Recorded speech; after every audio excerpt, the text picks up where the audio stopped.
नमस्कार दोस्तों, trading journey में आप सबका स्वागत है।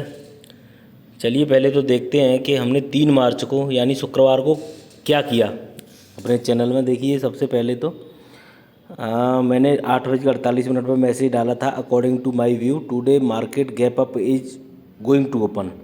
तो आपको पता ही है कितना गैप अप मार्केट ओपन हुआ। और ये कोई जादू नहीं है, पता नहीं चलता वैसे। ये सिर्फ एक ये अपना व्यू जो बनता है वो मार्केट को समझने से बनता है। उसके बाद में एक अडानी ईएनटी की थी और ये गैप अप ओपन हुआ था। उसके बाद में रिलायंस, ये ट्रिगर होने के बाद में काफ़ी अच्छा मूवमेंट दिया। और फिर बाकी 40,500 सीई 370 से सीधा 870, यानी कि 500 पॉइंट का मूवमेंट। इसके अलावा देखिए पूरे में आग लगी पड़ी है, कतई आग लगा दी। देख रहे हो, ये एक भाई ने स्क्रीनशॉट भी भेजा था जो रिलायंस वाले में प्रॉफिट लिया है जिसने। देखिए कतई आग लगी पड़ी। चलिए ठीक है, जैसे भी है, अब आगे देखो।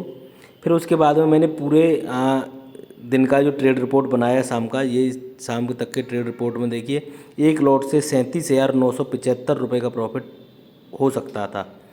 इसके बाद में जब वीकली ट्रेड रिपोर्ट देखिए, पूरे एक हफ्ते में हमने जितने ट्रेड दिए, पूरे ट्रेड को अगर देखा जाए तो देखो 30 ट्रेड दिए। 30 में से टारगेट 6 गलत लिख दिया है, ये गलत लिख गया। 19 कॉल में से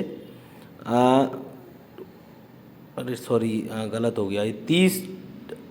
30 ट्रेड में से 19 कॉल हमारी टारगेट पे हिट हुई, 6 एक्टिवेट ही नहीं हुई और मात्र 5 स्टॉप लॉस हिट हुए 30 ट्रेड में से, है ना। तो 19 कॉल हमारी जो बची, तो जिसमें एक उससे 95,825 रुपये का प्रॉफिट हो सकता था एक हफ्ते में। देखिए एक लॉट से कितनी बड़ी बात है। अब चलिए मैं बताता हूँ कि कैसे कुछ लोग हैं जो कभी कभी लॉस भी लिए ले रहे हैं। तो उसके लिए मैं कुछ कहना चाहूँगा सभी ग्रुप मेंबर्स से कि जैसे मान लीजिए मैं कोई ट्रेड देता हूँ बैंक निफ्टी की, जैसे ये है 41,100 को ले लीजिए आप, 41,100 सीई इस वाले को। अब इसे अगर हमें ख़रीदना है, ये 349 पे मान लो इसका प्राइस है और मैंने इसे 370 पे ख़रीदने के लिए दिया।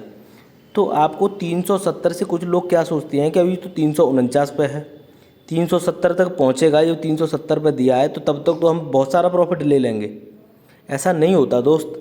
उसके लिए क्या है कि पहले 370 से जो ऊपर जाएगा तो ही ये हमें प्रॉफिट दे सकता है। 80%, 100 में से 80 बार ऐसा होगा कि ये अगर 370 क्रॉस करेगा तो ये टारगेट ही हिट करेगा, और 100 में से 20 बार ऐसा भी हो सकता है कि ट्रिगर होने के बाद में स्टॉप लॉस भी हिट करेगा। ठीक है, तो हमें क्या है कि हमें 370 से ऊपर ही ख़रीदना है। इसके लिए हमें क्या है कि जैसे 350 पे है तो इसके लिए हमें ख़रीदने के लिए जैसे हमें बाई करना है, बाई करने के लिए अब इसमें क्या होता है कि एसएल ऑर्डर होता है, जिसे एसएल ऑर्डर कहते हैं, स्टॉप लॉस ऑर्डर। ख़रीदने के लिए भी स्टॉप लॉस लगता है। देखिए इससे पहले हमें 370 पर अगर ख़रीदना है तो इसके लिए हम क्या करेंगे, यहाँ पर और जो 370 दिया है तो कोशिश करेंगे उससे 1-2 पॉइंट ऊपर ही ख़रीदें। तो यहाँ ट्रिगर प्राइस हम लगाएंगे 371, ठीक है, और यहाँ लिमिट प्राइस लगाएंगे हम 372, ठीक है। तो क्या है कि जैसे ये 370 371 पर पहुँचेगा तो ये ट्रिगर हो जाएगा तुरंत, और तुरंत 372 पे यहाँ से बाइंग प्राइस कर देंगे और ये हो जाएगा, ठीक है। ऐसे करके हमें ये ख़रीदना है। तो इसलिए इसके लिए ध्यान दीजिए कि हम उससे नीचे ना ख़रीदें, उससे 1-2 पॉइंट ऊपर ही ख़रीदें।